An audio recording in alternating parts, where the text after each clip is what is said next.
that term, regenerative medicine, is a specific area of treatment, correct, doctor?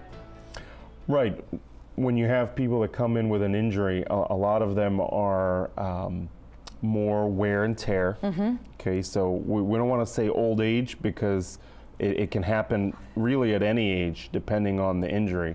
How young has it happened in terms of your practice? We have people in their 30s getting total knee and total hip replacements already. Wow. Because of military injuries, car crashes, athletic injuries. Trauma.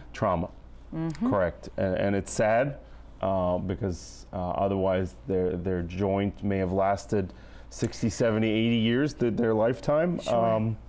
And sometimes it doesn't. So really what we're trying to do, if we can, the goal is to reverse the process. We're not there yet. I'm certainly not saying that any of these treatments are a cure for arthritis, but right now we don't have a cure, and our only options are either you live with it or you have surgery to replace the joint. And sometimes neither one are the most appealing process to people because of that risk-benefit ratio. Sure. So if we have something that might work, or something that will work for a short period of time, let's say a year, some people are very, very interested, especially if you're in your early 60s and you want to make it to retirement and you want something to help keep you going before you retire. Great.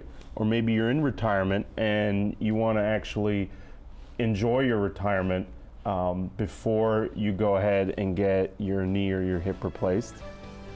This is an option for you to look at.